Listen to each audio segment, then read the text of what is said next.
Good afternoon, everyone. Welcome to today's hybrid New York City Council meeting of the Subcommittee on Zoning and Franchise. Please place electronic devices to vibrate or silent. If you wish to submit testimony, you may send it to landusetestimony@council.nyc.gov.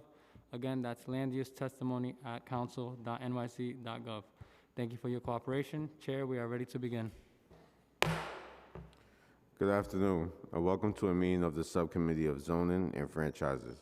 I am Councilmember Kevin Riley, Chair of the Subcommittee. This afternoon, I am joined in the chambers by Councilmember Moyer, Chair Lewis, Councilmember Bacha, and Councilmember Hanks. Today, we will vote on one rezoning proposal for 1810 Randall Avenue in the Bronx that the subcommittee will hear today. We will also hold public hearings for three rezoning proposals, one in my district in the Bronx for 1959 Strang Avenue, and two in Queens for 231-06 Northern Boulevard and Hallett's North. Before we begin, I recognize the subcommittee counsel to review the hearing procedures. Thank you, Chair Riley. This meeting is being held in hybrid format. Members of the subcommittee are required to meet in person. Members of the public who wish to testify may do so in person or via Zoom. Members of the public wishing to testify remotely were asked to register for today's hearings. If you wish to testify and have not already registered, please do so now by visiting the New York City Council website at www.council.nyc.gov/land-use to sign up. Members of the public may also view a live stream broadcast of this meeting at the Council's website. If you need an accessible version of any of the presentations shown today, please send an email request to landusetestimony@council.nyc.gov. When called to testify, individuals appearing before the subcommittee will remain muted until recognized by the chair. Applicant teams will be recognized as a group and called first, followed by members of the public. When the chair recognizes you, if you are joining us remotely, your microphone will be unmuted. Please take a moment to check your device and confirm that your mic is on before you begin speaking. Public testimony will be limited to 2 minutes per witness. If you have additional testimony you would like the subcommittee to consider, or if you have written testimony to submit instead of appearing here before the subcommittee, you may email it to landusetestimony@council.nyc.gov. Please indicate the LU number or the project name in the subject line of your email. Witnesses joining remotely are requested to remain in the meeting until excused by the chair, as council members may have questions. Finally, there will be pauses over the course of this hybrid meeting for various technical reasons, and we ask that you please be patient as we work through any issues. Chair Riley will now continue with today's agenda items. Thank you, Council, and I just want to state for the record, we've been joined by Councilmember Carr and Councilmember Abreu. I will now open the public hearing on preconsiders LU C220203 ZMX and N220204 ZRX relating to the 1810 Randall Avenue rezoning proposal in Councilmember Faria's district in the Bronx. This application seeks a zoning map amendment to rezone existing R4/C1-2 and an R5/C1-2 zoning district to an R6/C1-2 zoning district and a related zoning text amendment to establish an MIH program area. For anyone wishing to testify on this item remotely, if you have not already done so, you must register online, and you may do that now by visiting the Council's website at council.nyc.gov/land-use. Councilmember Farias is unable to join us today, but sent a statement in support that I would like to read on the record on her behalf. I have been working closely with all parties involved in this project since November of 2021, including the developer, the church, and the greater community to ensure the members of the church have a leading role in the process and there is a direct benefit to the needs of the district. I am proud to say we have come to this place in the development and city planning process because of the direct work with several informational sessions, outreach and education to neighbors in the surrounding area, and additional community benefit requests fulfilled. I feel confident in moving this project forward through the city planning approval process. This will be 100% affordable senior housing through the SARA program with a rolling voucher for every unit. And I have allocated $1.5 million from my capital budget for the FY 2023 to ensure the groundbreaking of this project occurs in 2022. I want everyone voting on this project today to know how important and necessary senior and affordable housing is to my district, and my office has worked hard to ensure that this development is equitable by and for the community it will be serving. Because of this, I urge all of my colleagues to vote yes on the 1810 Randall Avenue project. That ends Councilmember Faria's statement. Council, please call the first panel for this item. The applicant panel for this item will include Jacqueline Scarinci, Leon Hovsepian, and participating remotely, Geraldine Diaz.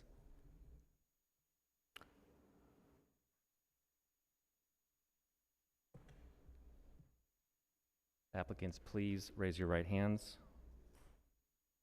I'll ask each of you in turn by name. Do you swear or affirm that the testimony you're about to give will be the truth, the whole truth, and nothing but the truth, and that you will answer all questions by council members truthfully? Ms. Scarinci. Leon Hovsepian. Yes. Sorry if I'm mispronouncing that. Geraldine Diaz. Yes. Thank you. Thank you. For the viewing public, if you need an accessible version of this presentation, please send an email request to landusetestimony@council.nyc.gov. And now the applicant team may begin. Panelists, as you begin, I'll just ask that you please reinstate your name and organization for the record. You may begin.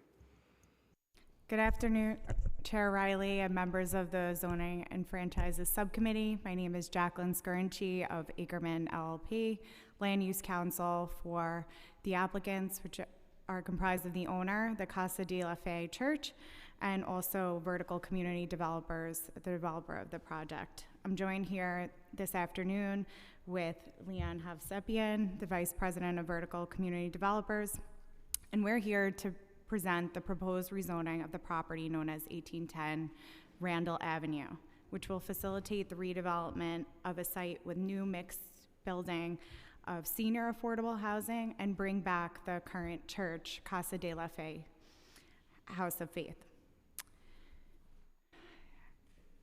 So our presentation, can you see our presentation, or I'm sorry, okay. Next slide, please.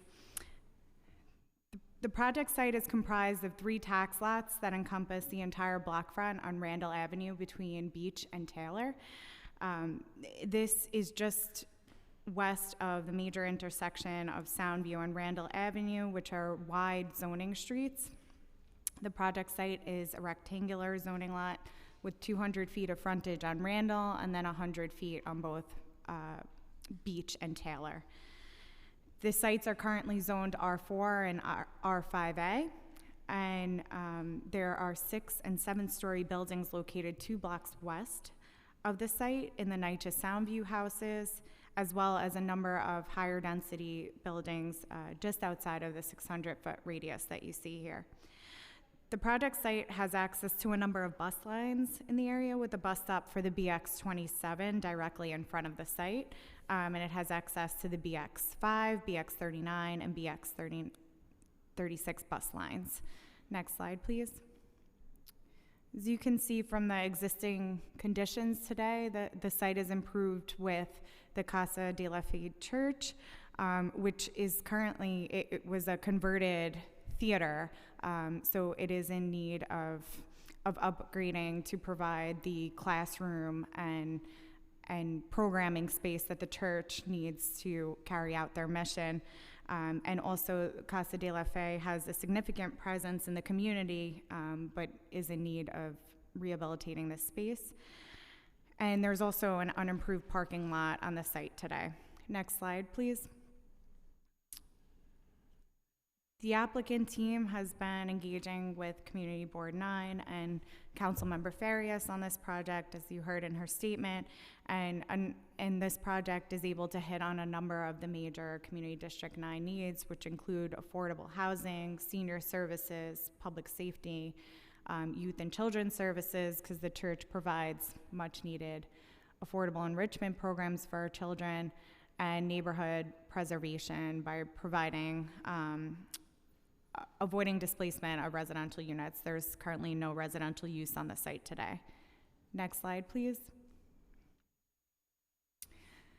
Here's the proposed development overview. We're proposing a new 8-story mixed-use residential and community facility development that will have approximately 86,000 square feet of residential floor area, 167 senior affordable housing units that's intended to be financed through HPD's SARA term sheet, a new and improved house of worship for community center for the Casa de la Fe Church, which will be approximately 12,000 square feet, and 16 accessory parking spaces. Next slide, please. We're requesting 2 zoning and land use actions, a zoning map amendment from the existing R4A C12 and R5 C12 zoning districts to an R6 C12 zoning district, and a zoning text amendment to establish a mandatory inclusionary housing area over the project area. Next slide, please. It's just an image of the site plan. Next slide, please. This is a new rendering of the mixed-use development with the Casa de la Fe on the corner of Beach and Randall Avenue. Next slide, please. And now I'll turn it over to Leon to get into more of the specifics regarding the senior affordable housing component of the project. Thank you, Jackie. So Vertical Community Development is looking forward to continuing its relationship in partnership with Casa de la Fe Church to redevelop the property and bring much needed senior affordable housing to the Bronx, and more specifically to the Soundview community.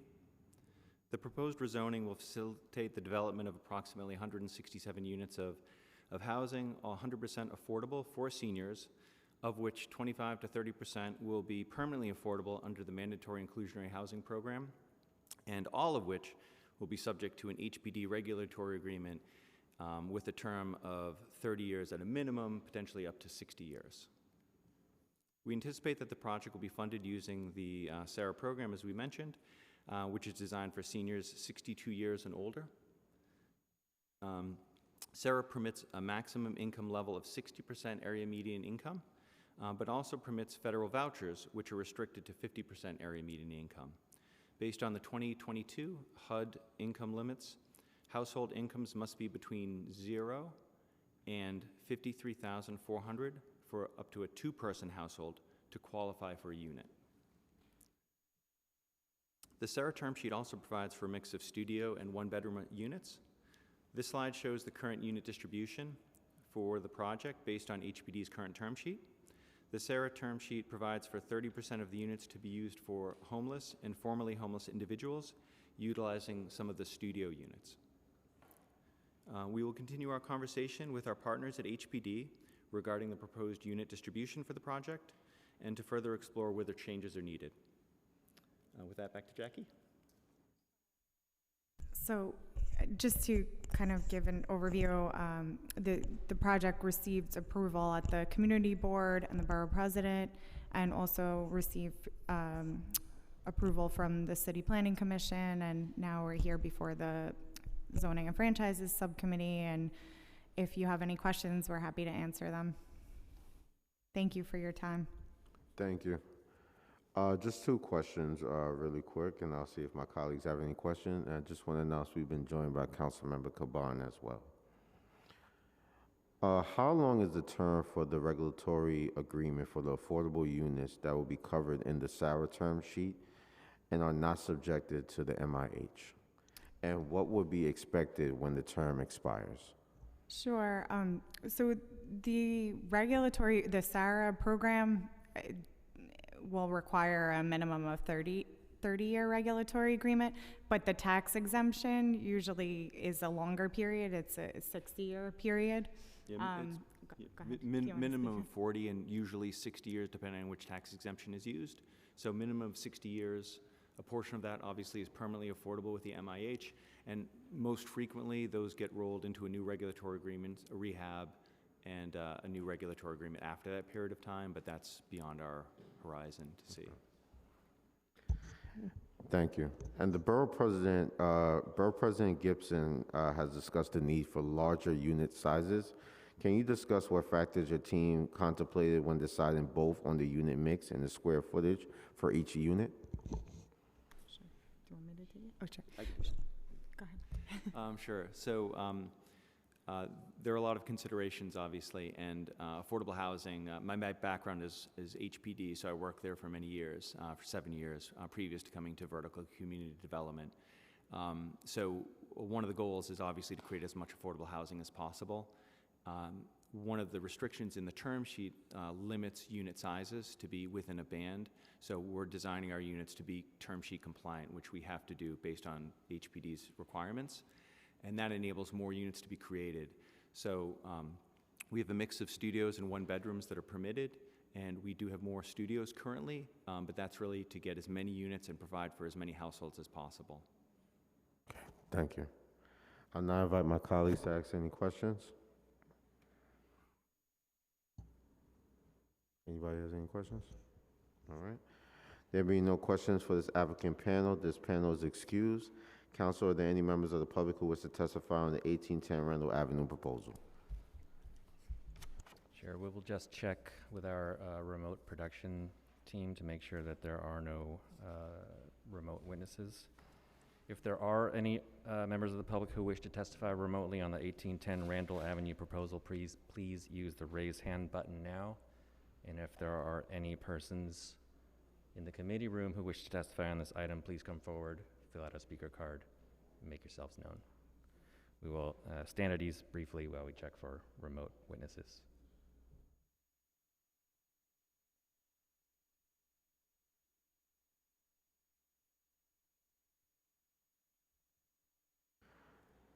There being no other members of the public who wish to testify on preconsidered LUs related to the ULURP number C220203ZMX and the N220204ZRX relating to the 1810 Randall Avenue rezoning proposal, the public hearing is now closed.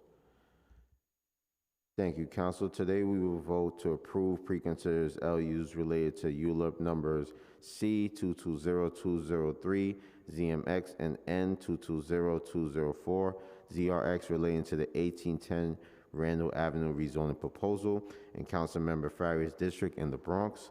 As we just heard, the proposal will rezone the R4/C1-2 and the R5/C1-2 zoning district to an R6/C1-2 zoning district and establish an MIH program area utilizing MIH option 1 and 2.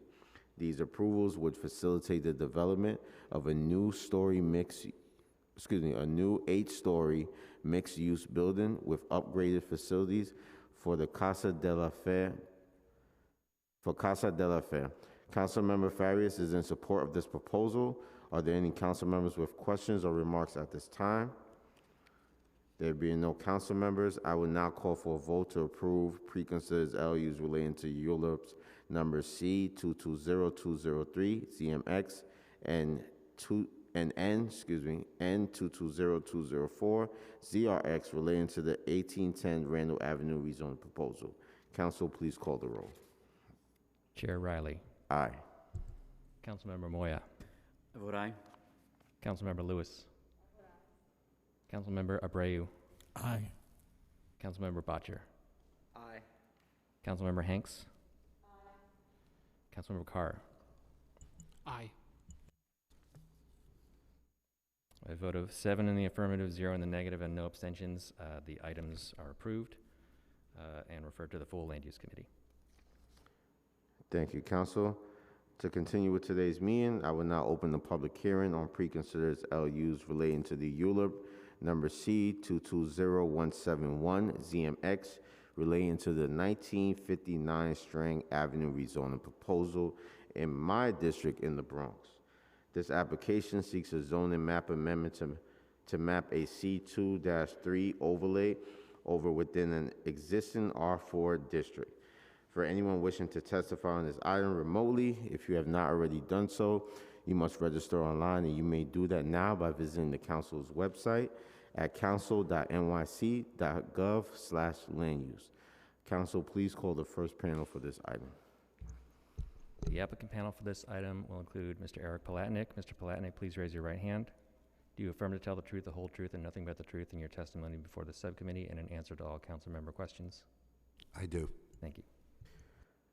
Thank you. For the viewing public, if you need an accessible version of this presentation, please send an email request to landusetestimony@council.nyc.gov. And now the applicant team may begin. Panelists, as you begin, I'll just ask you to please reinstate your name and organization for the record. You may begin. Sure. My name is Eric Palatnik, and I'm representing 1959 Strang Avenue, Wharton Properties, and I would like to thank all of you for bringing back in-person meetings. I would not like to thank you for bringing back a mask, and I'd like to thank you for doing away with ties. So now that I've said all of that, I'd like to introduce this application, which I don't know if you could see on the screen or if you have a copy of it, but it's in Councilmember Riley's district. It's a very small rezoning application in an R4 district to allow a commercial overlay to extend from the shopping center that you see in the foreground there to the site. And the site has been improved upon with a diner for the better part of the last 75 years. Councilmember Riley, I think, knows it very well. It sat dormant for the past decade. It was operating under a BSA variance. The BSA refused to reinstate the variance 6 years ago when we asked them, and forced us to come for a rezoning. So if you want to understand how things worked in New York City for the past 5 years, that's why it's taken us 5 years to get here. They could have acted on it relatively quickly, but we were forced to come through a rezoning. So we're here now for the rezoning, and we have the unanimous support of Community Board 11. We've worked with them for the past few years, and they support it unanimously, as well as Borough President Vanessa Gibson. So having said that, I'd ask whoever's controlling the screen if you could just click to a picture of the site, and you could, folks who are taking a look at it online could see the property. And it's an existing diner in an R4 district. If you can click forward a few slides, we can go to some pictures. You can pause there. This is a picture of what it will look like, and I think, I hope Councilmember Riley's happy with it. Looks much better than what it looks like right now. It has a signed lease for Bank of America in one of the retail spaces. The other space is vacant and not yet tenanted, but we are actively pursuing tenants, and we've made a commitment to the community that we will not allow schmutz to come into the space. That's a zoning term, a Yiddish zoning term for nothing that's schlock or not desirable by the community. They wanted to see a high quality tenant in place here. They did not want to see vape shops, and we have made a commitment to them that we will find a high quality tenant. You will not see a laundromat, you will not there's anything wrong with it, nor will you see a vape shop, but we'll try to find uses, and we made that commitment to you. It'll be well landscaped. We've also designed it to around the bus stop, which in the image there is on the left side of the front of the building, and the parking lot wraps around the rear.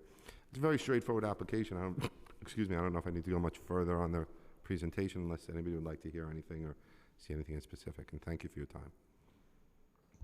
Thank you, Eric. And I'm very pleased that this application is going through. This has been an eyesore in the district for over a decade, you can imagine.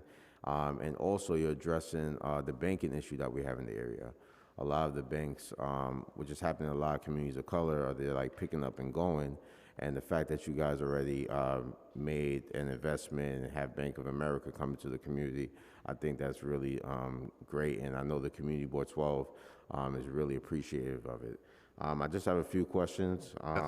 Given the need for more housing citywide, can your team explain why you did not seek a rezoning which could increase housing density while proposing this commercial overlay? Nobody ever suggested that to us before, that they might want to see more housing over there. So I think that's the main reason. And when we started bringing the application years ago, because of the way that it came about, it really was focused on a commercial component to it. I wish we would have spoken to you a few years ago and got that idea in our head, because we probably would have pursued that. Does your team have commercial tenants picked out for the new space? What type of commercial use does your team envision at this site, and how will these services benefit the surrounding community? And as we've just spoken about, I think you made it quite clear that the bank is of value to the community and something that you'd like to see in the area.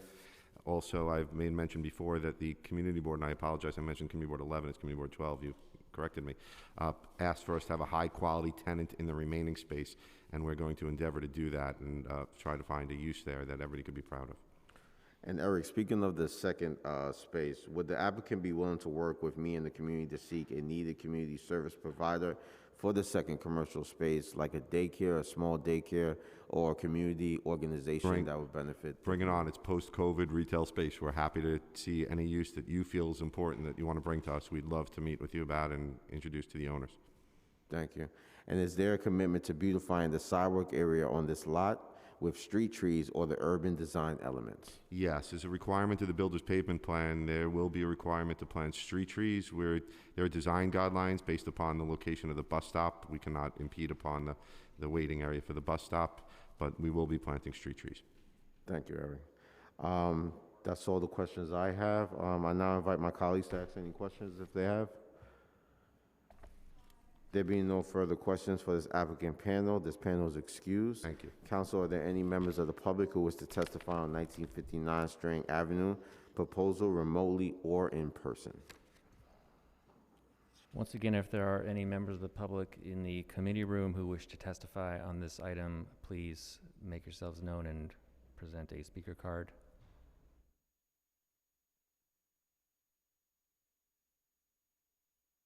Mr. Chair, no members of the public in the room, and we have no members of the public testifying remotely. Thank you, Council.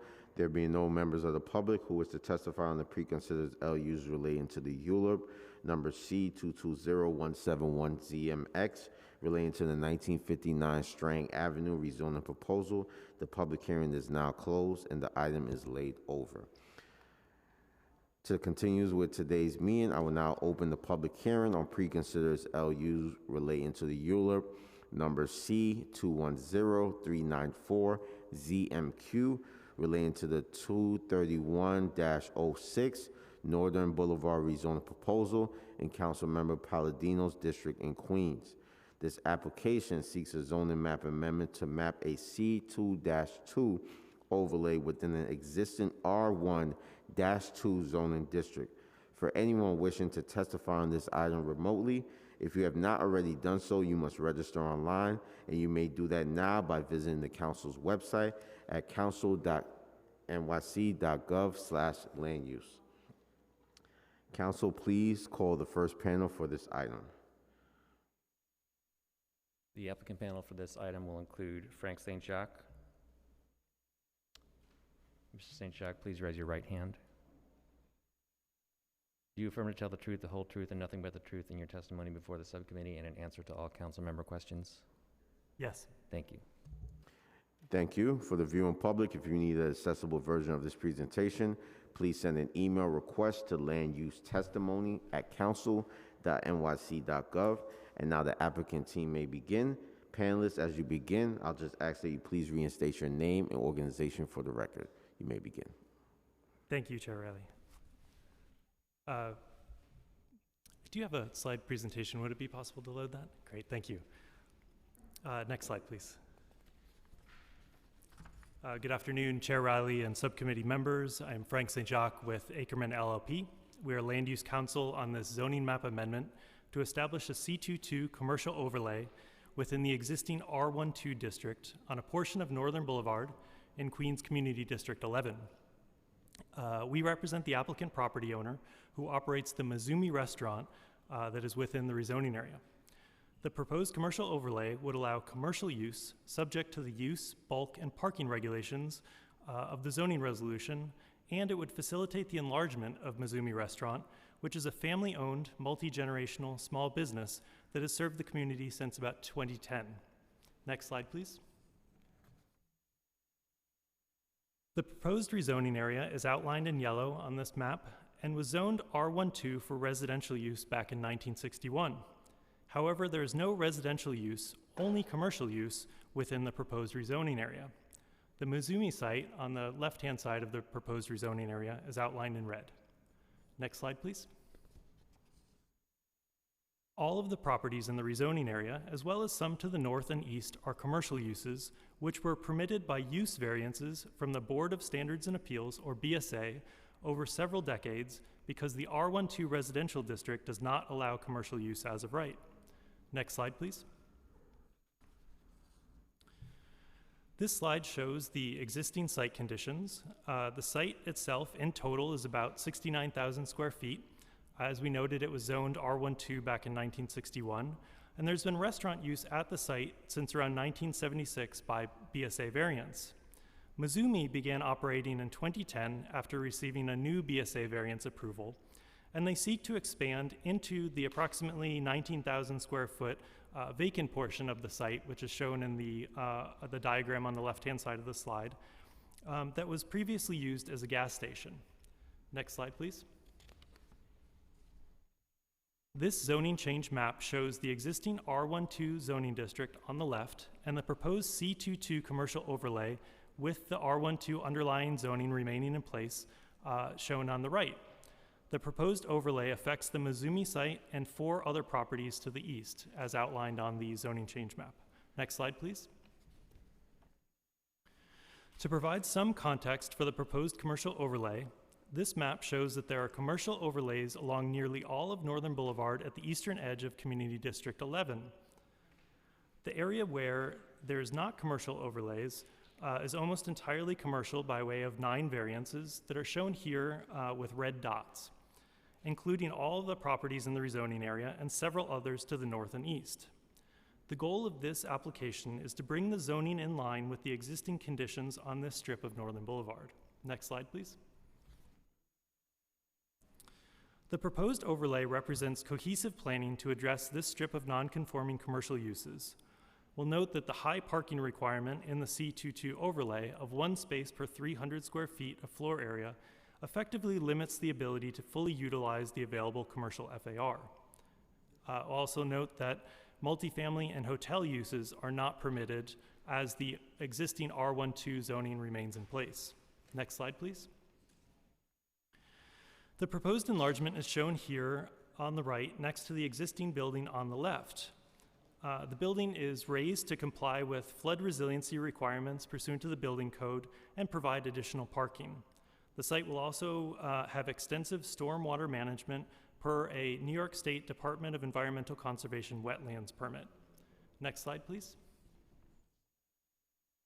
Finally, we acknowledge Community Board 11's concerns with this application, but submit that several of their concerns are not triggered by this project and that the proposed commercial overlay will ultimately benefit the community with comprehensive zoning versus the current patchwork of BSA variances. The rezoning provides certainty and encourages investment, allows property owners to obtain financing and when they do not have to return to the BSA for extensions of the existing use variances. We'll also note that this rezoning is in line with the community's own 197A plan, which sought to allow commercial development on this strip of Northern Boulevard by adding an overlay while retaining the low-density R12 residential zoning. This is exactly what we're asking the council to consider today. And with that, I'll close the presentation and we're happy to answer any questions. Thank you. Thank you. I have a couple of questions for this applicant team. What led you to conclude that the BSA variance was unlikely to be granted for the proposed project? So as you noted, the Mizumi originally pursued a BSA variance for the same enlargement that's presented here today. The community board had recommended approval of that enlargement by variance, but after years of submissions to the BSA and hearings, we received indication from the BSA that they're unlikely that a variance would be granted, and Mizumi withdrew that application and sought the rezoning. Despite whatever community support Mizumi may have had then and now, BSA variances are an extremely difficult process. They're subject to 5 findings that require extensive support with different professionals, economic analysis, environmental analysis. So after many years of pursuing the BSA variance and receiving that indication that it was unlikely to be approved, that's when Mizumi determined that they would move forward with a rezoning rather than a BSA variance. Thank you.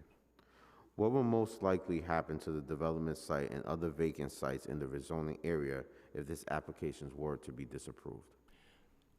Sorry, were to be disapproved? Yes, correct. Well, I think the status quo would remain. The existing vacant parcel that's a part of the development site that was a former gas station, no development really could occur there, although the site is zoned for R12 residential use. R12 is an extremely low density residential district that only allows single family homes, so detached homes. It's also the site that was previously had a gas station on it, so there was previously extensive contamination. Mizumi has performed a significant amount of cleanup there, but the current Department of Environmental Conservation spill that's been opened in connection with the gas station site, the cleanup there, could not be closed, and essentially, nothing would happen. And this is similar for the other sites within the proposed rezoning area. Essentially, the zoning is such that it's in such contrast with the R12 zoning is in such contrast with what's actually there at all these sites that nothing can occur without further discretionary action. Can you describe the design features of the proposed development that will address environmental concerns about the storm water runoff and the flood resiliency, especially the expanding parking lot? Sure. So as part of, I'll take a step back and note that this strip of Northern Boulevard is adjacent to Alley Pond Park, which is a protected wetland area. None of the property is actually within the wetland area, but it's close enough to it that it necessitates oversight and ultimately permitting by state DEC. So as part of any development on the Mizumi site requires a wetlands permit. In the context of the BSA variance, Mizumi went ahead and got that wetlands permit and designed a really significant stormwater retention system that includes about a 140,000 gallon detention tank that's underneath the parking lot, as well as bioretention planters. So the gas station, the former gas station part of the site is capped to avoid any contamination into Alley Pond Park, but any stormwater is captured in bioretention planters and ultimately detained and then cleaned and recharged into the groundwater via very extensive stormwater controls. Thank you. And have you considered any revisions to the planned development in response to the community concerns? We have considered certain changes to the programming of the proposed enlargement, potentially with a reduction of floor area, but we're still working on what potentially would be amenable to the community and the local council member. That's an ongoing discussion, and we hope ultimately to earn the council member's support through some change to the proposed project. Thank you. I now invite my colleagues to ask any questions. There being no questions for this applicant panel, this panel is excused. Thank you so much. Thank you, Chair. Council, are there any members of the public who wish to testify on 231-06 Northern Boulevard proposal? Is Kenneth Chiang available to testify remotely? Yes, that's me. Hi, my name is Kenneth Chiang. This is with my father, Edward. Hi. We are the owners and applicants of Mizumi Restaurant and zoning application. We've been in this business, well, I'm a third generation restaurateur. My father's been a restaurateur, his father's been a restaurateur, and we plan to continue to serve our community that we're in. And it's, I believe it's a modest request for us to expand. We've struggled during the pandemic. There have been a lot of restrictions, and I think this is an opportunity for us as a business and as members of the community to improve the site and continue to serve the community that we've been serving and loving, supporting for all these years, and hopefully the years to come. Thank you. Thank you, Mr. Chang. And can you just clarify, did you say that you guys are the owners? Correct. Thank you.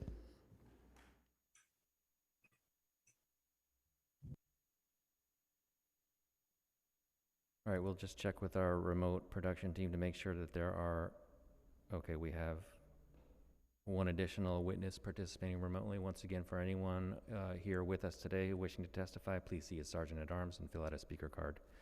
The next speaker, the next witness on this, in this hearing will be Tom Gresh. Starting time. Good afternoon. Can you folks hear me? Yes, we can hear you, Tom.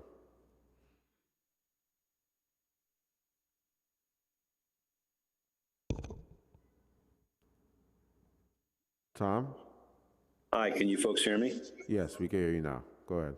Thank you very much. I appreciate it. I'm honored to be able to make a statement to the Subcommittee on Zoning and Franchises regarding the project Mizumi on Northern Boulevard. The Queens Chamber of Commerce wholeheartedly endorses this change due to the fact as this borough enters a post-pandemic mode, we need all the small businesses and all the jobs we can muster. So again, the Queens Chamber of Commerce wholeheartedly supports this effort to support the restaurant on Northern Boulevard. I yield my time to anybody else who wants to speak. Thank you.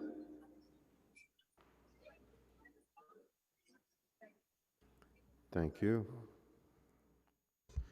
There being no other members of the public who wish to testify on preconsidered LUs relating to ULIP numbers C 210394 ZMQ relating to the 231-06 Northern Boulevard rezoning proposal. The public hearing is now closed and the items are laid over.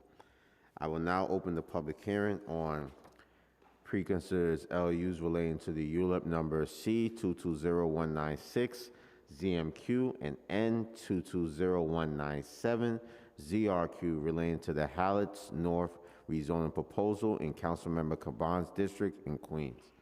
This application seeks a zoning map amendment to rezone an existing M1-1 zoning district to an R7-3/C2-4 zoning district and a related zoning text amendment to establish an MIH program area to facilitate a mixed-use development with 1,400 units of housing. For anyone wishing to testify on this item remotely, if you have not already done so, you must register online, and you may do that now by visiting the council's website at council.nyc.gov/land use. I would now like to allow Councilmember Caban to give any remarks regarding this project. Councilmember Caban. Thank you, Chair Riley, and thank you for holding this important hearing. I'm excited that we're finally at the council review stage for the Hallett's North project in my district. This project has been around for many years, and I'm grateful to the constituents and community leaders who participated in the many scoping sessions and public meetings through the years, and to the applicant for making a number of adjustments along the way. I want to start at the outset by saying that I have been and will continue to be critical of using developer-driven MIH rezonings as our only affordable housing creation strategy. In neighborhoods like Astoria, we have outsourced the responsibility of building affordable units almost entirely to the private sector, and yet wonder why folks have such strong skepticism around development generally and rezoning specifically. And if signing off on MIH projects is all New Yorkers see us doing to solve the affordable housing crisis in our city, then we've really failed. It's the city, state, and federal government's job to develop new tools to build and preserve low-income housing and fight against displacement. Mandatory inclusionary housing is one such tool, but it is not, by a long shot, sufficient to address our city's crisis.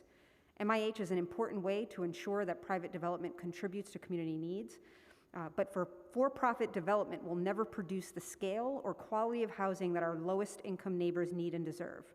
and the city must pursue additional tools and strategies, comprehensive planning, ensuring that new housing and affordable housing is fairly distributed throughout the city, a citywide land bank, a new shared equity homeownership program, and put real funding behind them. I was really distressed that in the FY23 adopted budget, that it cut our housing budget, and by recent reports that HPD lacks the staff resources to accelerate new production and preservation of affordable housing, especially at a time of such instability. But even as we fight for the creation of new tools and strategies, some like comprehensive planning that will take many years to develop, I think it would be irresponsible to not utilize the tools we do have now. So in spite of the limitations inherent in the city's land use process, I've engaged in this process and evaluated the project alongside my constituents, eager to answer the following questions. Given the project's proximity to NYCHA housing, can we maximize the number of units at deep affordability levels so that my neighbors in public housing can live there? Will the waterfront access be truly public, welcoming, and without unnecessary and unjust surveillance? And does the peninsula have the infrastructure needed to support these changes? It's important to note that the Hallett's Peninsula has not been an active, working waterfront for a long time, and absent any zoning changes, the land would have remained underutilized and polluted. Previous administrations and city councils have already approved over 4,000 units of future housing on the Hallett's Peninsula, along with new waterfront access designs, commercial space, schools, and community facilities. And so this project before us, when evaluated alongside what's already been approved on the peninsula, certainly fits within that vision. But concerns around affordability and infrastructure remain, and I'm looking forward to digging in on those details today, so thank you. Thank you, Councilmember Caban. Council, please call the first panel for this item. The applicant panel for this item will include Rob Huberman, Jay Valgora, Ken Smith, joining us in the room, and joining remotely, Jason Diaz.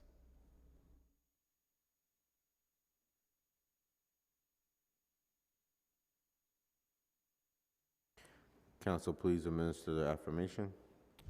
I'll ask each of you in turn, including Jason Diaz, to answer the following. Please raise your right hands.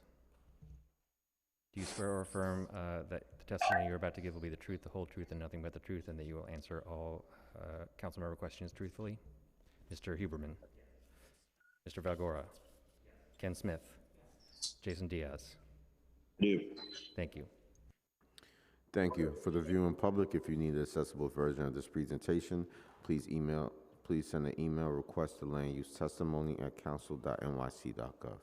And now the applicant panel may begin. Please remember to reinstate your name and organization for the record before you begin. You may begin.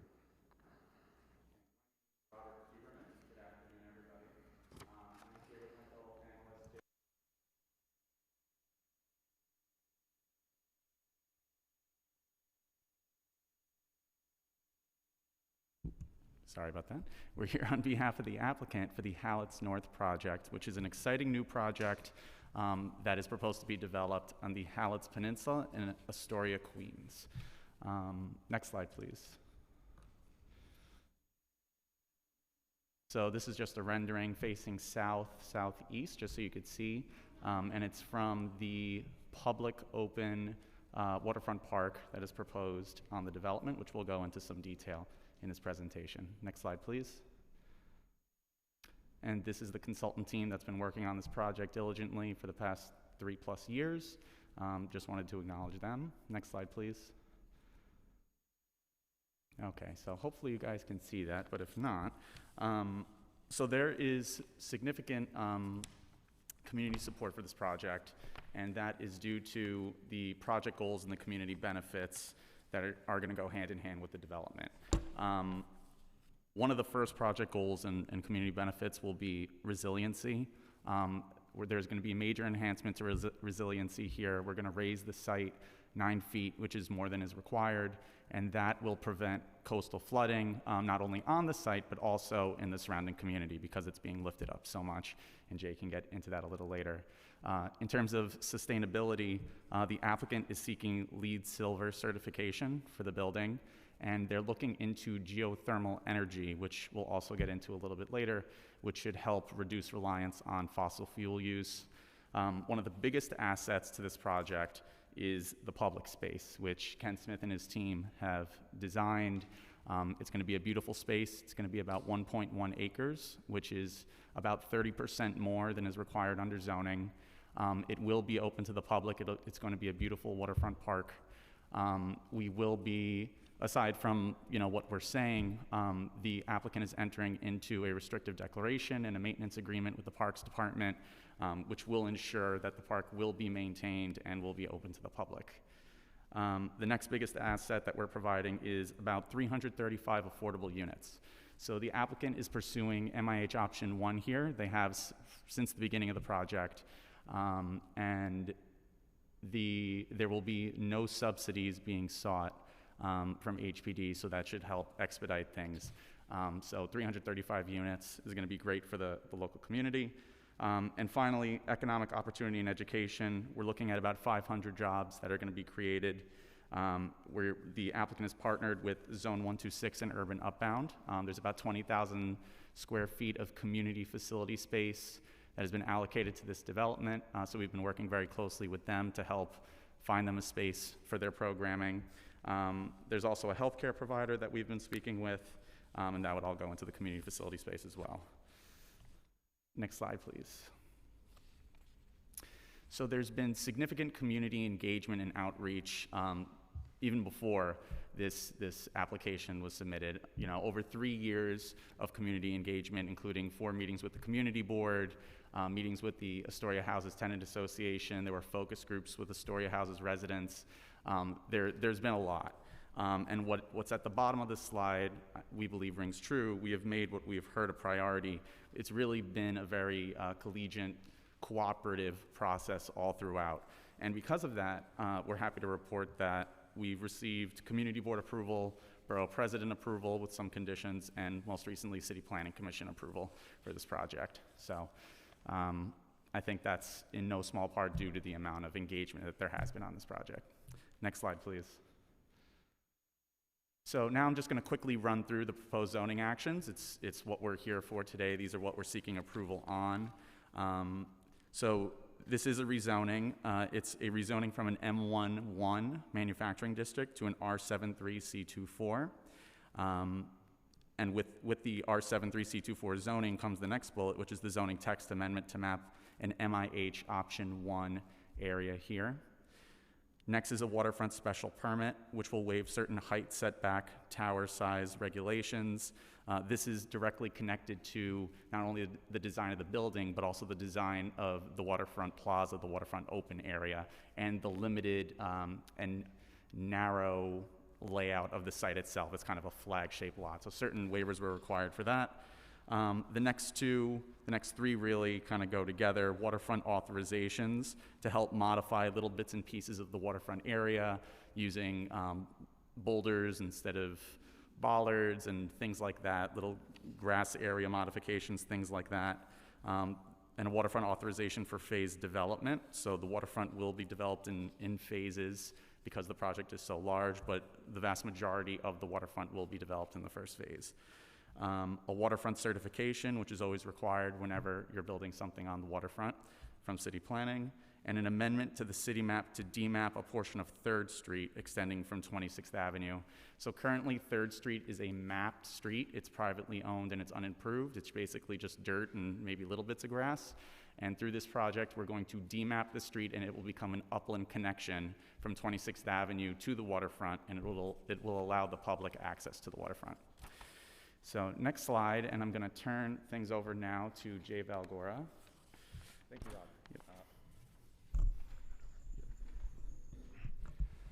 My name is Jay Valgora. I'm the founder and principal of Studio V Architecture. I'll be presenting this, and Ken Smith, I think, will jump in with me because we've worked together on this project. I want to say it's been a privilege for me to have had the opportunity to do my best to work with this community for over 16 years. I don't pretend to have the depth of knowledge of our council member or other people, but we've tried hard to engage this community in some of the other projects and benefits raised, including parks and schools. We're proud that we had our small role in helping advocate for that, and we look forward to the input of the council as we see how we can help make this project the best that it could be. Next slide. So we'll take you into the design briefly, and here you can see the site. It's on the northern side of the Hallett's Peninsula, So you can see it's this kind of L-shaped site at 3rd Street and 26th Avenue. And you can see that it's really kind of separate from much of the surrounding neighborhood, and yet very much a part also of the Astoria Houses campus, and it occupies a prominent position on the waterfront. Next. This shows what to me is one of the most important things, which is this has the opportunity to create one of the great missing links to really fulfill that and correct one of the missing links in the entire Astoria waterfront. We've advocated tirelessly in order to add additional open space and green space on the waterfront, and the Hallett's North development will be one of the last pieces in what could be a 2.5-mile continuous green waterfront all the way from Rainey Park to Astoria Park. There is one missing link next to it, which is the Visa site, which we've also advocated for, but that one's not yet coming forward. So it's a significant connection in the overall public realm. Next. This is kind of a view and plan of the community mostly as it is today. So you can see how the waterfront was mostly underutilized industrial spaces, as the councilwoman said, as well as the NYCC campus, which actually exists on the southern portion, and how we're really working to try to integrate all of the upland and the perimeter and really create an entire community that's connected to its waterfront. In the next slide, you can see how it actually shows with the other projects that have been previously approved, Hallett's Point to the left, Astoria Cove to the upper right, certain projects with improvements such as public schools and affordable housing within the overall NYCC campus. Next. But then the Hallett's North piece is a significant addition to that and really working to try to meet the needs of the community and knit together a sequence of public spaces, housing, streets, connectivity, and so forth. And so we'd like to take you into the detailed design and show you how it fits into this larger community, but how also specifically we've tried to create the best possible design here. Next. So here's a presentation on the building and landscape design, and we'll kind of just jump in. And maybe Ken, if you want to introduce yourself. Sure, I'm Ken Smith. I'm the landscape architect on the project. Next slide. So this is an overall view, and again, I'm just going to recap because I know Rob mentioned some of the overall facts, so just to kind of put them out there. But here you can see an aerial perspective showing its relationship really on the entire peninsula, as well as the East River. It's really a very significant site. And you can see how it kind of fits into the overall character and scale of the other proposed developments, but then we're going to take you into the special details of this one. So overall, the total floor area ratio requested is a 6.0. The total zoning floor area is approximately just under 1 million square feet, about 986,000. The retail area is relatively small because there's only a small portion suitable for retail, but a couple thousand square feet. Residential area is the majority, so it's mostly housing, 960. We're looking at present that the total number of units is around 1337, could vary slightly, and the affordable units about 335.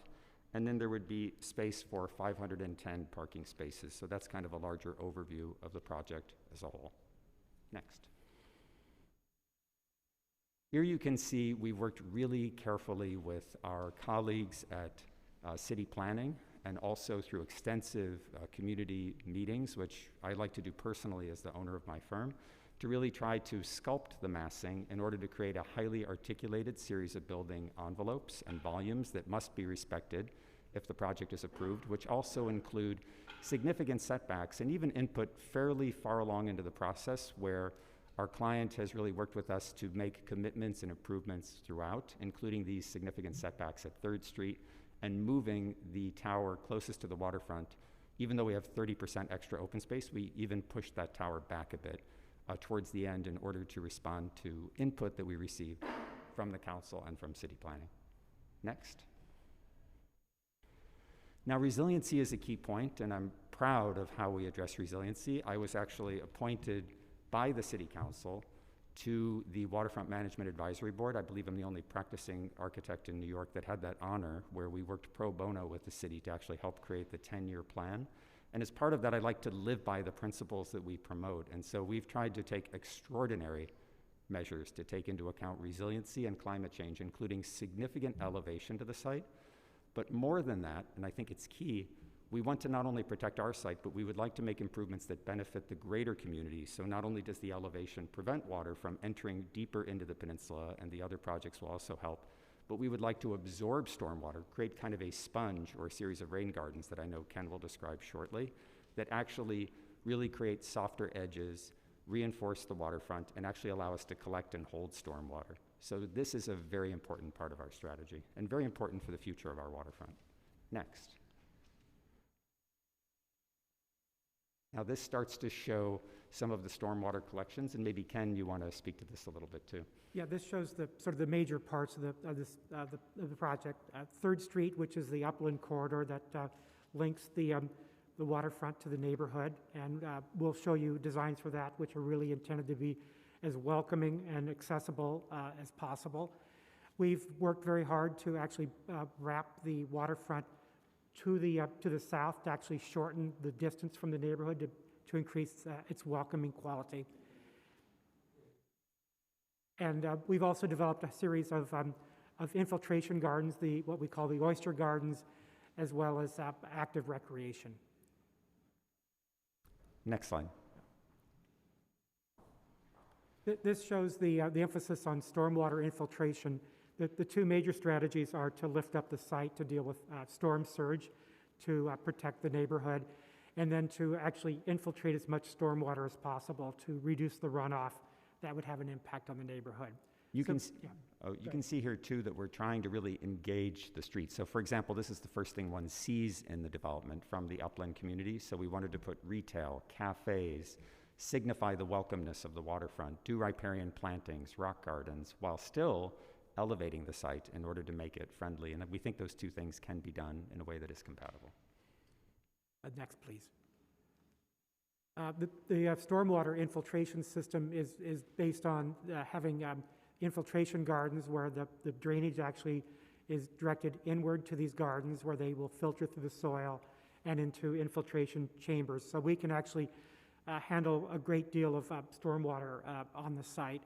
And that's in part due because we're raising the site up about 9 feet, and so we have ample volume to work with for stormwater.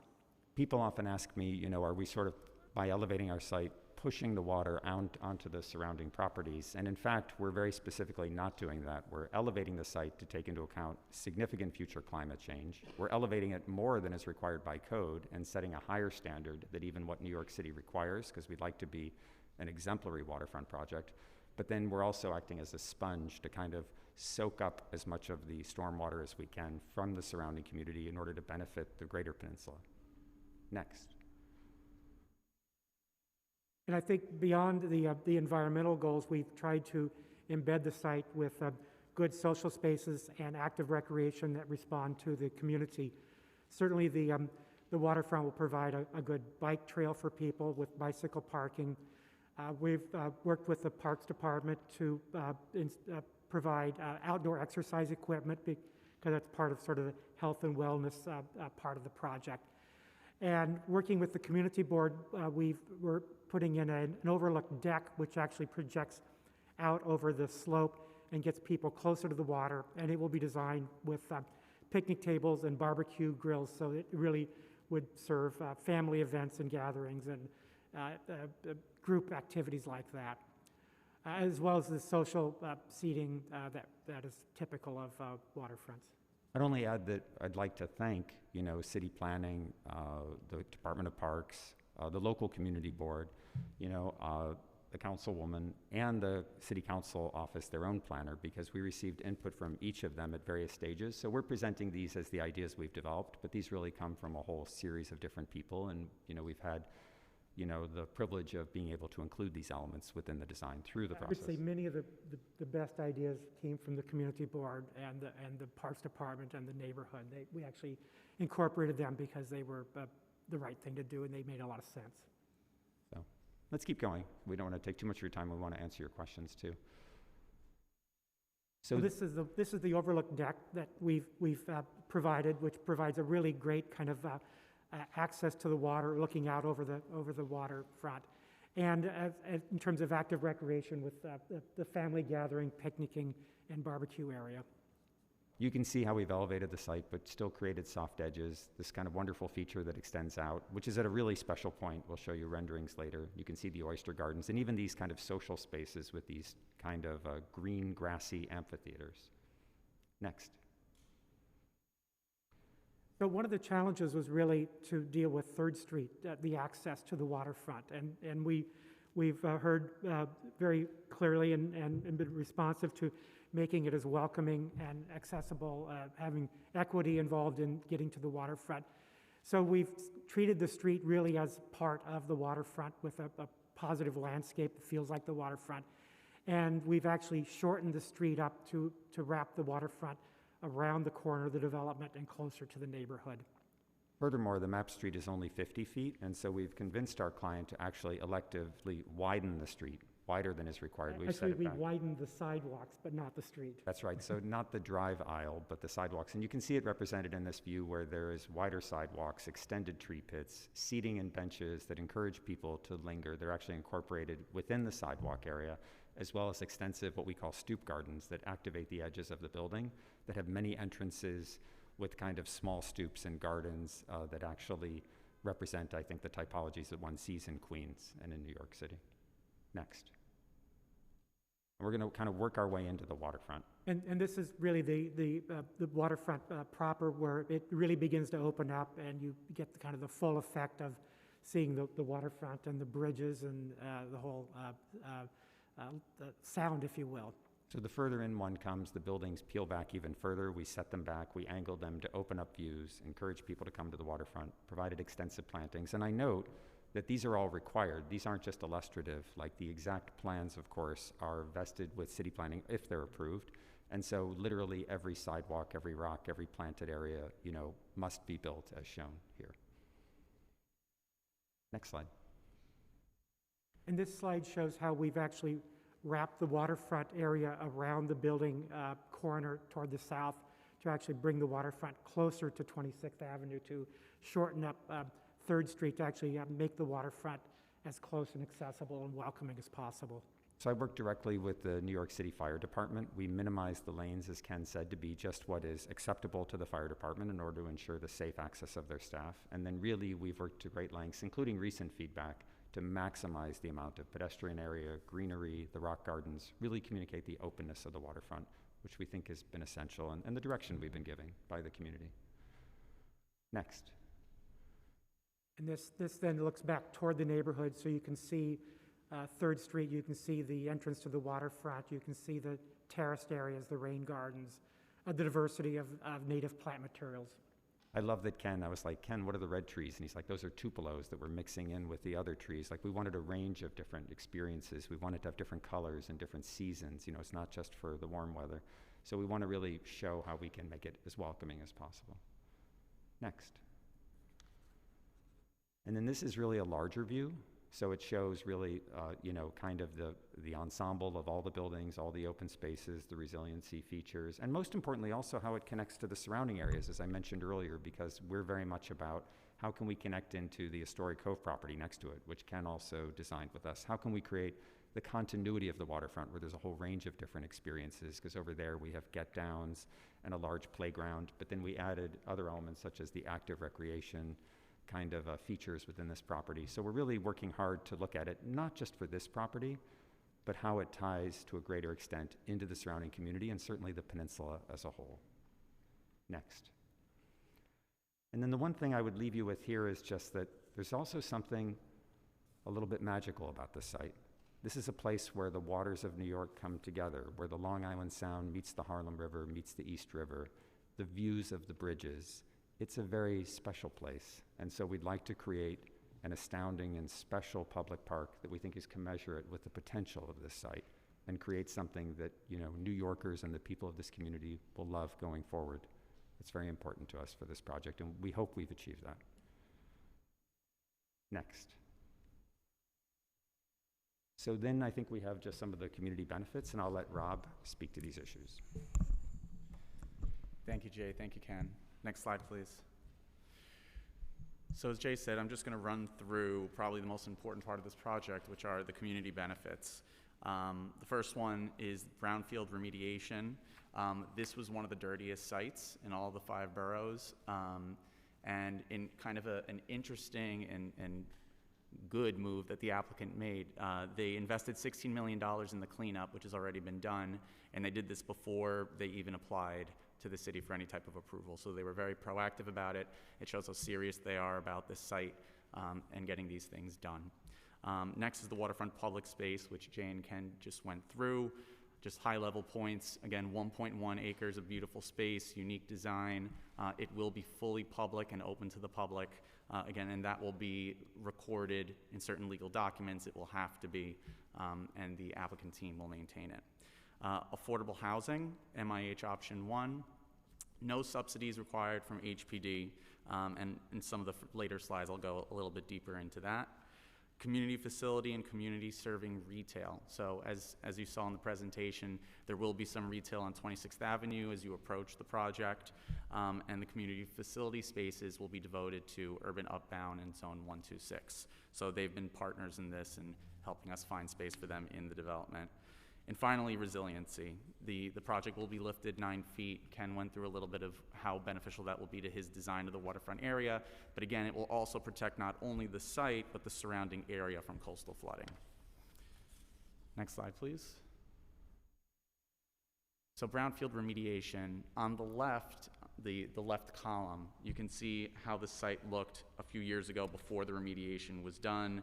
You can see the barrels that were collected. There were PCBs and pesticides on the site. Again, the applicant invested $16 million before anything was asked of the city to try and clean up the site. And on the right now, you can see basically the after what's been done. So hopefully all that soil and sawdust that you see will be Waterfront Park. Next slide, please. On sustainability, I mentioned this a little bit earlier.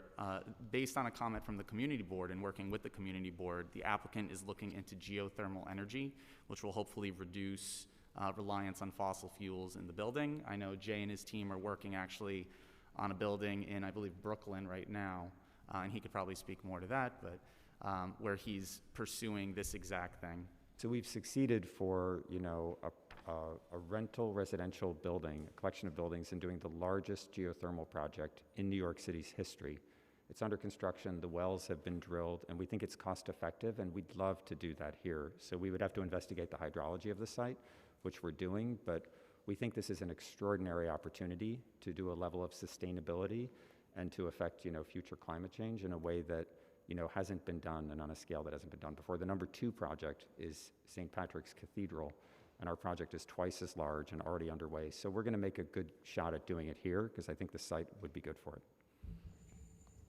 Next slide, please. Thank you, Jay. So on unit mix, I think this slide actually shows the benefit of early community engagement and the cooperation that the applicant has had with the community board specifically. In the old plan column, you can see what was originally proposed, and that was a high number of 1 bedrooms and fewer 2 bedrooms and 3 bedrooms. And based on the applicant's engagement with the community board and their recommendation and their request that we add 2 and 3 bedrooms, the applicant actually doubled the amount in the proposal, the plan right now, doubled the amount of 2 bedrooms and 3 bedrooms to add those units to the project. So the new plan column is what is proposed in terms of unit mix today. Next slide, please.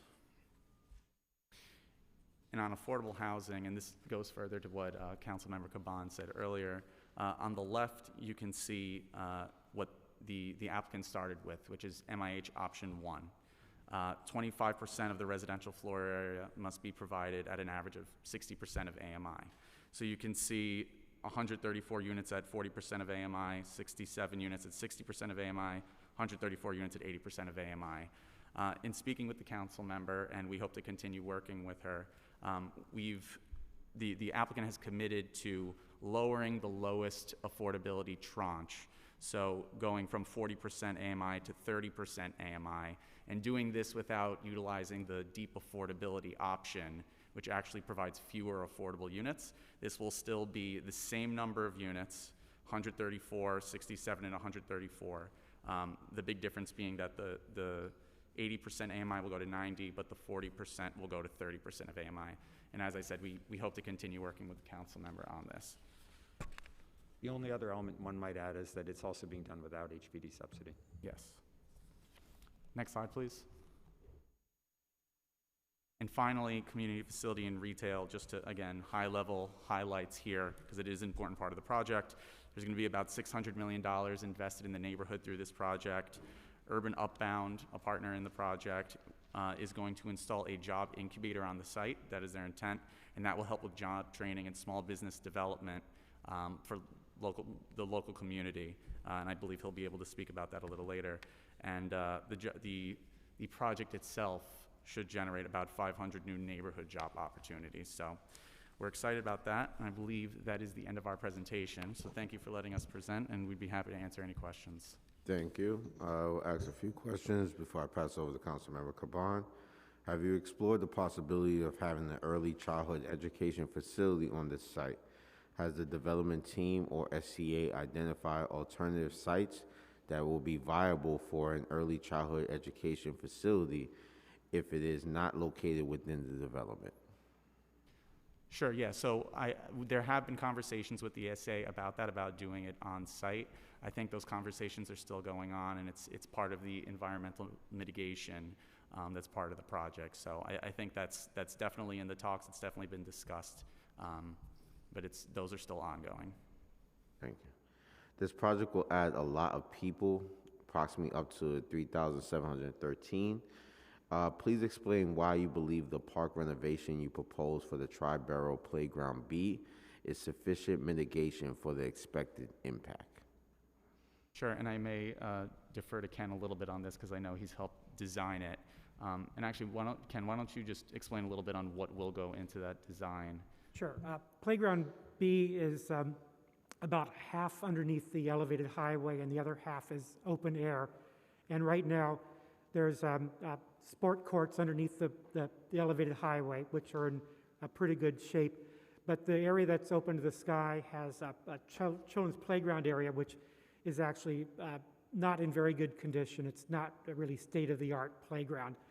And Playground B also has stormwater issues in that there's one small drain for the entire site. And so what we're proposing is to develop, again, rain gardens to help with the infiltration, reduce the stormwater going into the neighborhood, and to completely rebuild the children's playground areas to a much higher standard, which will significantly increase, I think, the benefit to the community and upgrade that facility. And I'll just add that on top of that, and the design that you propose is great, there is also obviously the 1.1 acres that we're doing directly on site. That will be a more direct benefit for the immediate community. Have you considered additional improvements of other public spaces, particularly on the Astoria Houses campus? Yeah, so, and I know Jay in the past has actually worked on the Astoria Houses campus and proposed improvements there, and I know it is something that we've looked into, and I believe some of those conversations are still ongoing, but the focus on the on-site improvements in Tri-Barrel Park, those are more related to the legal requirements.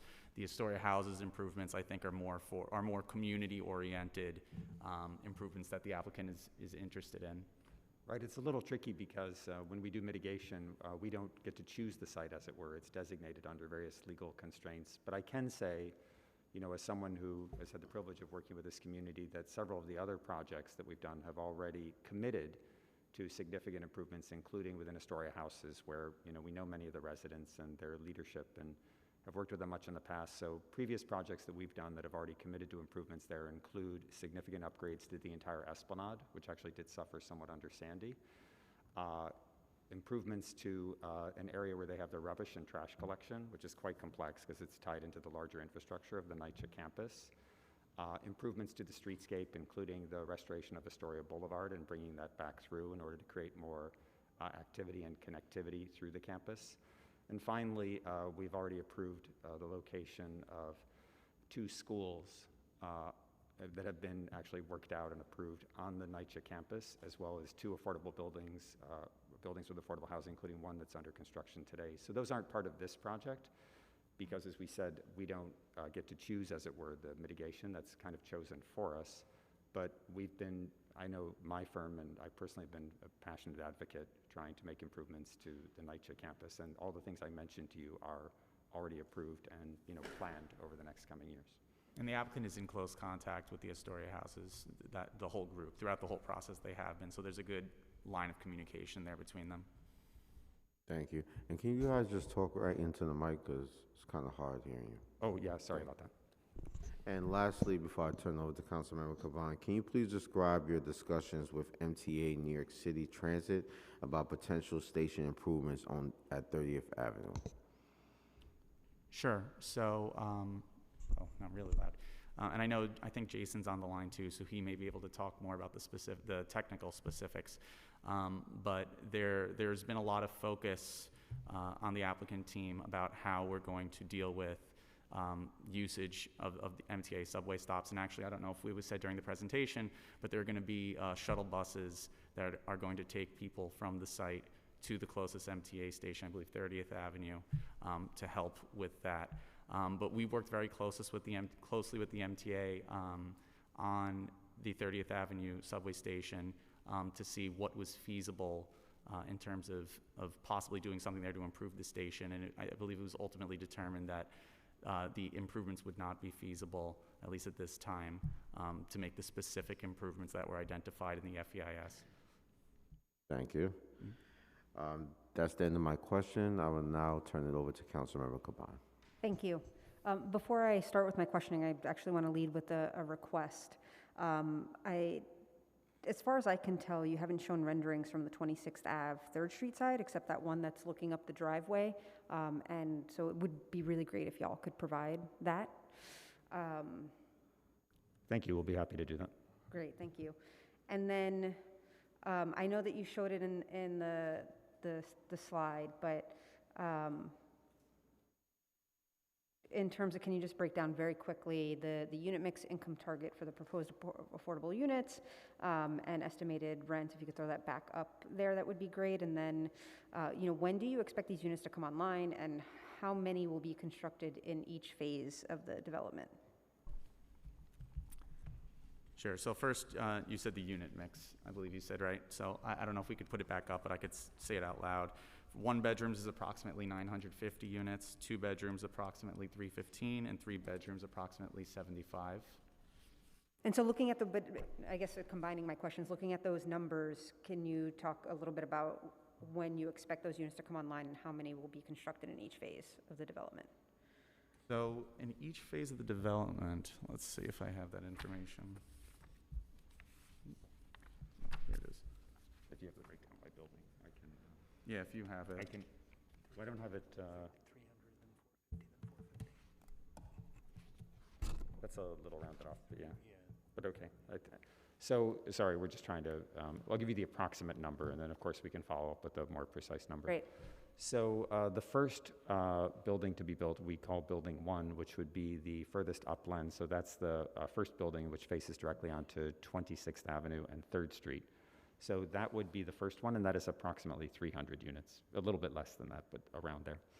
The second building is, and although that's the first building that's the most upland, in discussions with city planning, the public space component would have to be planned from the beginning. So we include significant portions of 3rd Street and part of the waterfront from the beginning in phase 1, even though that's the most upland building, and frankly, the smallest building.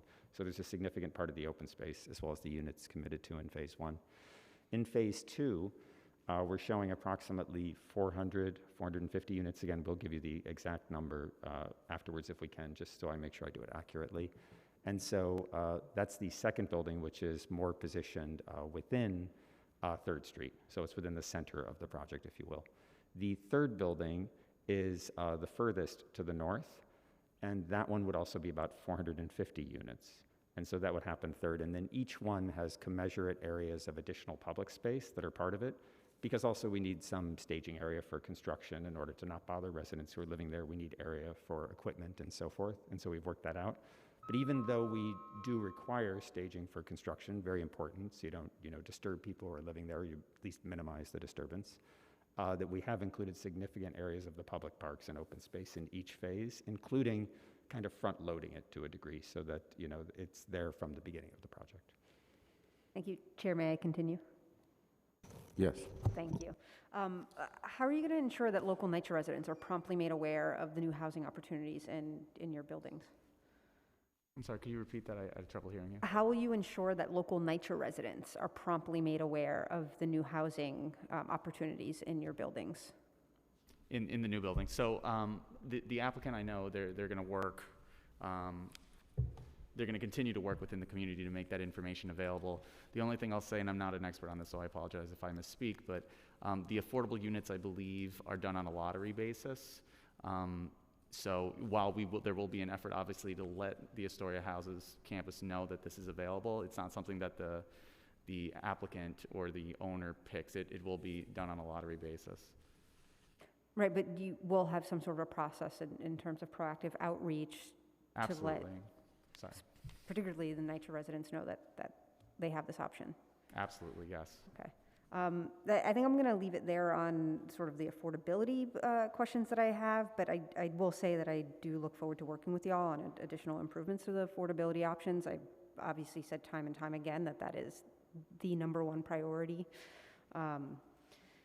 But I want to move a little bit into sort of the site design and the public space. While the zoning requires open space on the site to be public, we've seen that waterfront open space can often feel disconnected from other public space and unwelcoming. I know that you addressed some of that in your presentation. I will name again that I can't support this development without assurances that the public's open space will be accessible, inclusive, and usable for the public.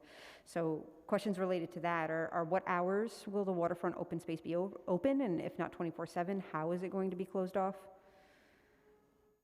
Sure. So just to address that, the hours will be from 6 a.m. to 1 a.m. and that will be that is actually in the agreement with the Parks Department, so that is it will be a requirement, and that will be recorded against the property.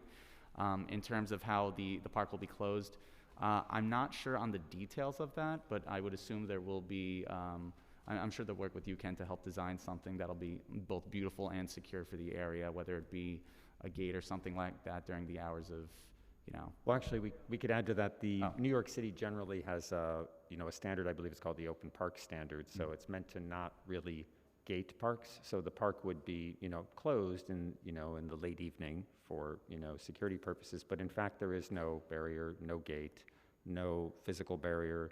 And as a matter of fact, we've tried very hard through the design itself to not only, prevent barriers and make the park fully accessible, but in fact to just visually project the notion of openness and publicness, and to make sure that the design itself has all those clues and readings that make normal people feel that it's welcoming and accessible. So we've tried very hard to do that and welcome any input on that, but that's absolutely been our goal.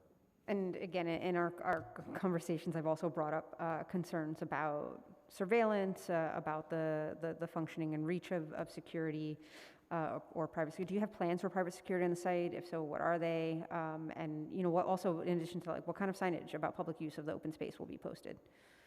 So there is signage that, again, will be legally required to be placed in the open areas at the entrance of the park and within it.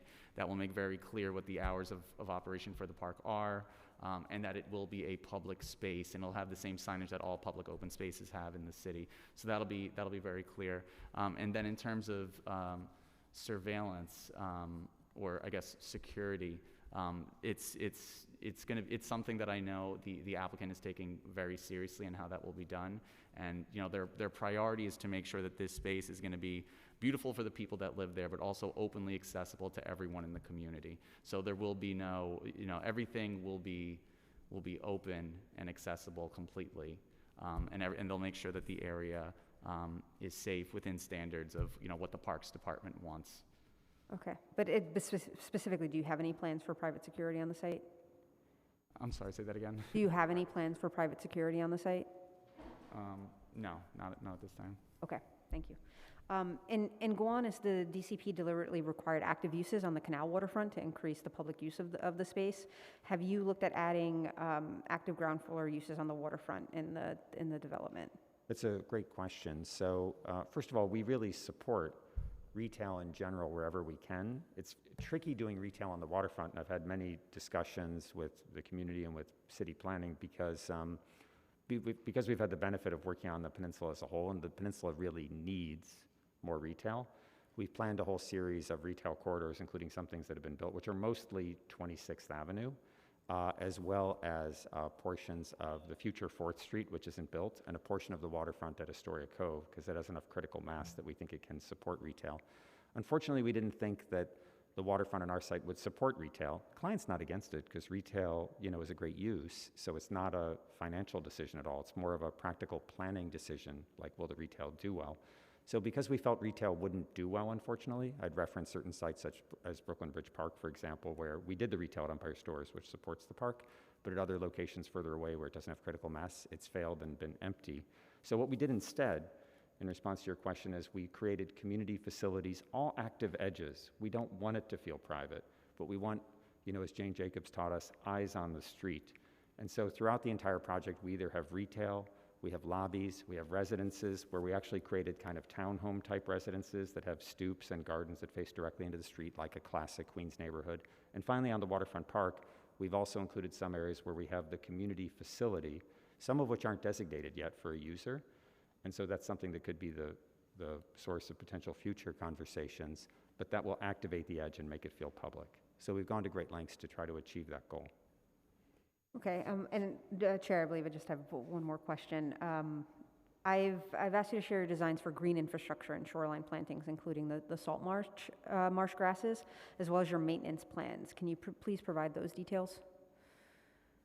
Yeah, the salt marsh that we're proposing, the salt marsh that's proposing is an existing shelf at the existing water level, and then it's, then we're building up the area above that. And so we're following the Parks Department standards for the types of plantings that would naturally grow in that at that elevation, and the owner will have a maintenance agreement with an ecological service that would provide the ongoing maintenance for it.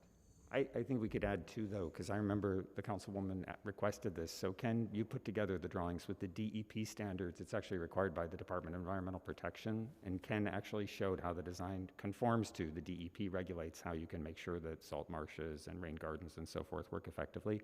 And I believe we've forwarded that to the councilwoman's office, or we could do that again. We're happy to provide that. Great, thank you. And thank you, Chair. Thank you. Thank you, Councilmember Caban. There being no other further questions for this applicant panel, this panel is now excused. Council, are there any members of the public who wish to testify on the Hallett's North proposal? Yes, Chair, I will first hear from members of the public currently here in the room. The first panel of witnesses will include the Reverend Hassan Clark, Carlos Cano, and Victoria Kammer. If you are all here, please come forward.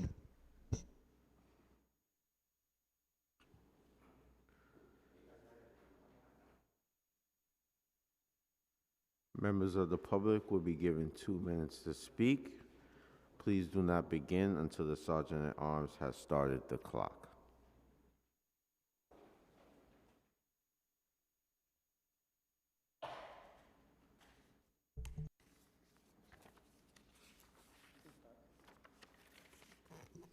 Sergeant, you may begin. You may begin. Good afternoon, New York City Council. Good afternoon, Mr. Chair. Good afternoon, Mrs. Councilwoman. My name is Pastor Hassan Clark. I'm the senior pastor of the Center of Hope International in Long Island City, New York. I would like to express my unwavering support for the Hallett's North project. The Hallett's North team has been in constant communication with the local clergy and community members for the last few years and has made many efforts to keep us engaged and informed throughout this project. Beyond the new affordable housing and job opportunities, this project will offer new community space for Urban Upbound and Zone 126, two organizations which have done an incredible work in our community for over the last 15 years. I trust that this partnership will bring valuable resources to the residents of Astoria who need it and allow these organizations to continue to support our community. Urban Upbound has several businesses in Astoria already, and in the business innovation space truly sets this apart from other projects in the area. I have faith in this project, and it will aid in the creation of many more small businesses fueled by our local aspiring entrepreneurs. I support the Howell North project and ask that you do the same. Thank you so much. Thank you.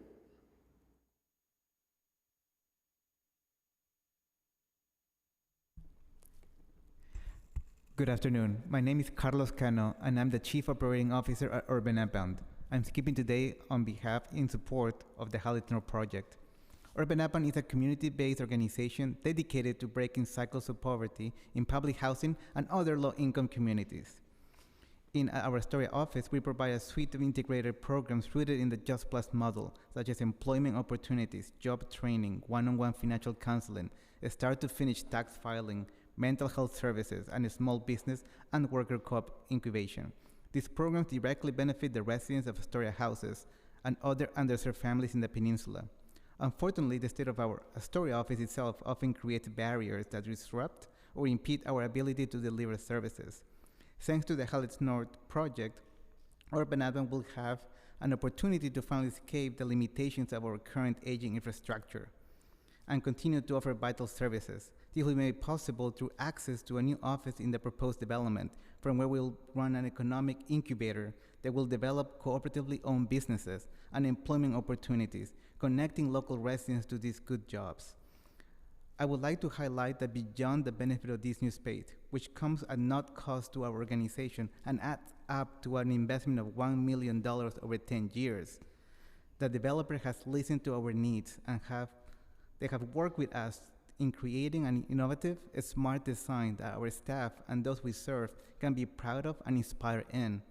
Moreover, we will manage a brand new community space within the new development, also at no cost. Named after longtime Astoria Houses community activist and leader, Ms. Claudia Koger, this state-of-the-art community space will allow smaller community-based organizations to provide intergenerational programming for the residents of Astoria Houses and the surrounding communities. From these spaces, in partnership with Zone 126, Urban Upbound will manage and provide the services the community deserves. You could continue. Thank you. With funding support from the developer, Astoria North is making this all possible. Thank you so much for listening to my testimony. Thank you.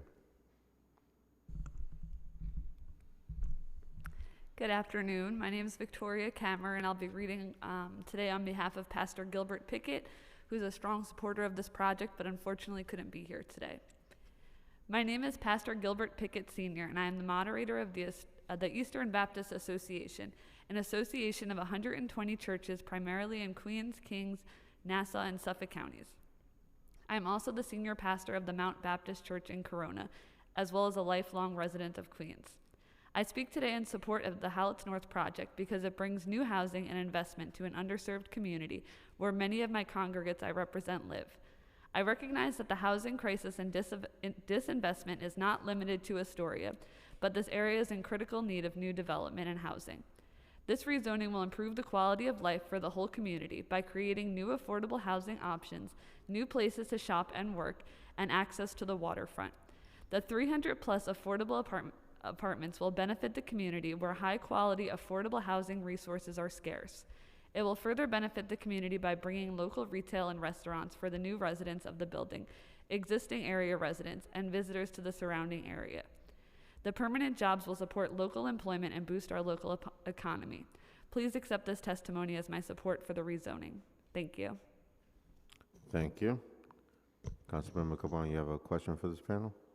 No, just thank you for coming out and providing your testimony. Thank you. The next panel will include Dr. Anju Rapchandani, Pastor Corwin Mason, Claudia Koger. If you are all here, please come forward.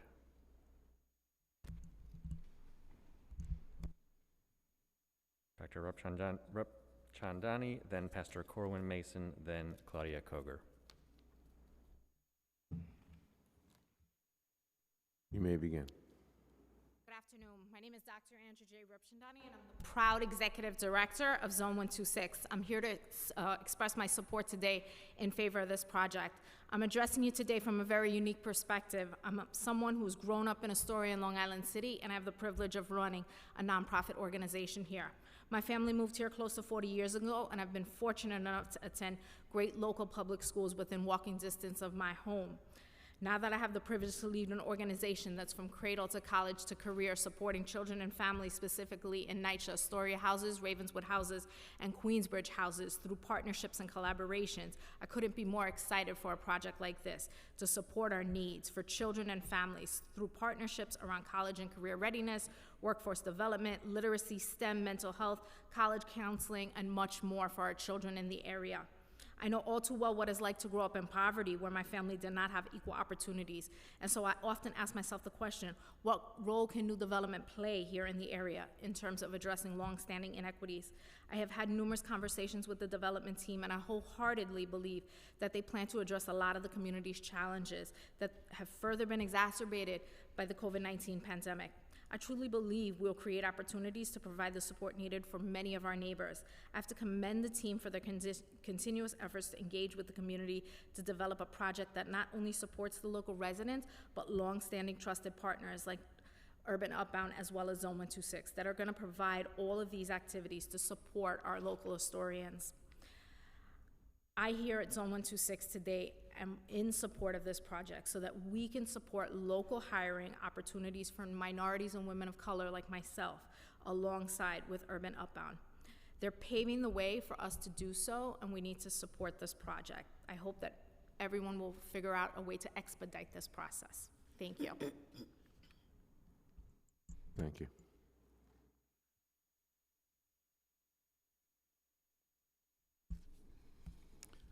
Good afternoon, Community Council.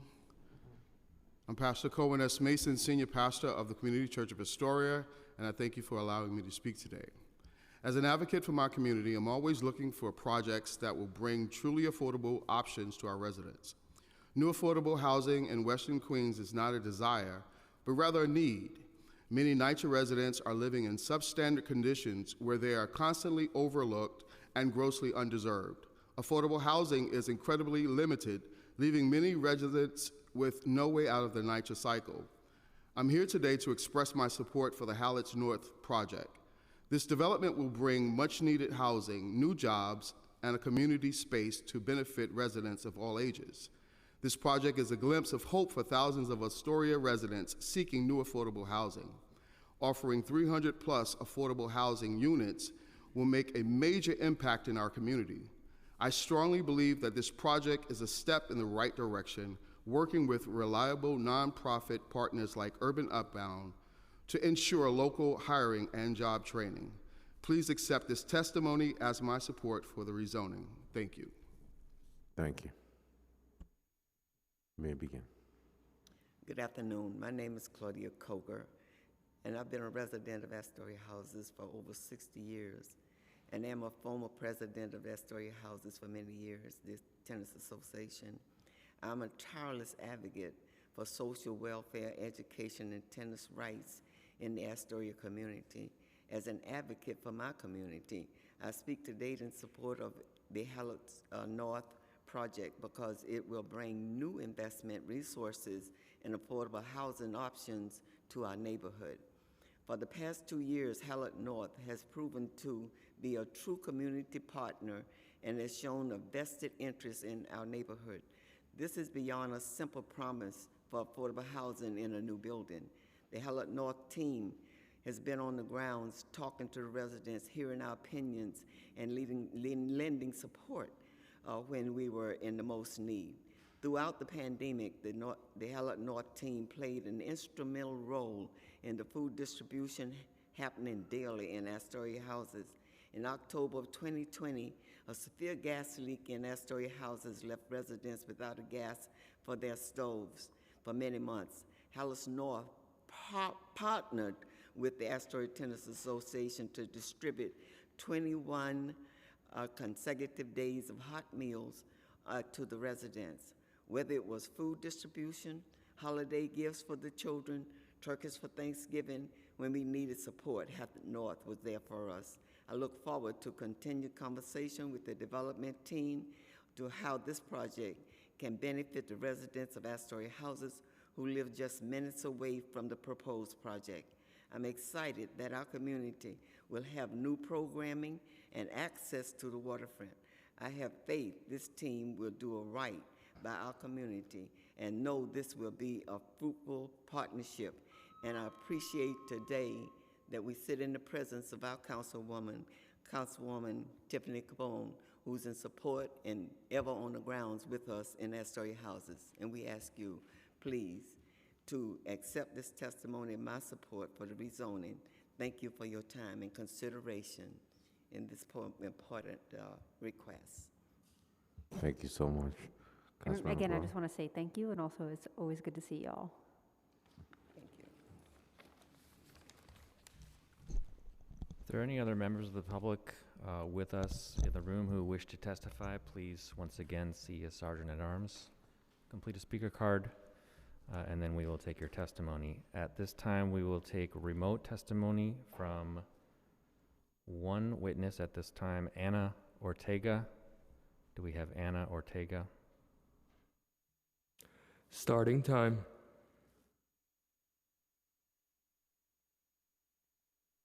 Anna, are you there? Hi, good afternoon, everyone. Yes, we can hear you. Good afternoon, Committee Chair Riley and Committee. My name is Anna Ortega, and I am a member of 32BJ. I am 15-year resident of Queens. I am here this afternoon on behalf of 32BJ's 85,000 members in New York City.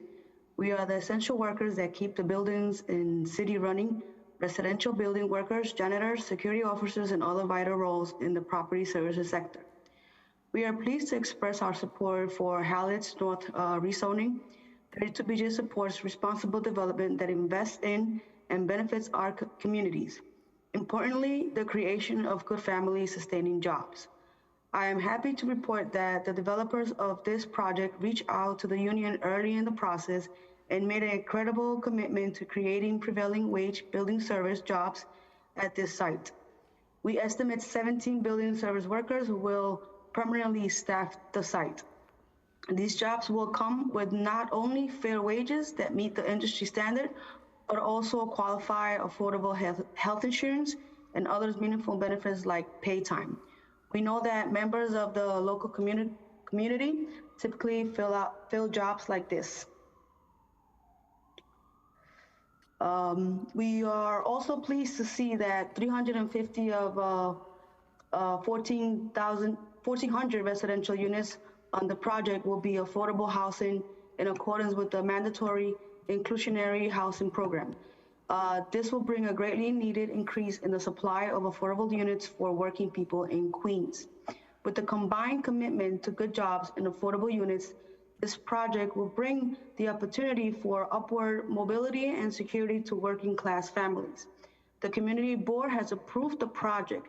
The borough president has issued their support, and the city planning commission has approved it. I respectfully urge the committee to approve the rezoning. Thank you so much for your time. Thank you, Anna.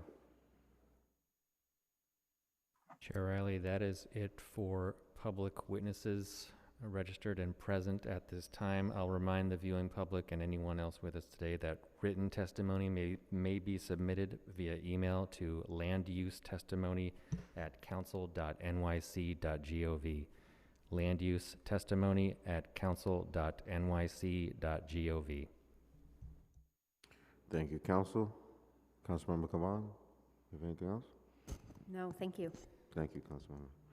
There being no other members of the public who wish to testify on preconsidered LUs related to the ULUP numbers C220196, ZMQ, and N220197, ZRQ, relating to the Hallett's North rezoning proposal, the public hearing is now closed and the items are laid over. That concludes today's business. I would like to thank the members of the public, my colleagues, subcommittee council, land use and other council staff, and the Sergeant at Arms for participating in today's meeting. This meeting is hereby adjourned. Thank you.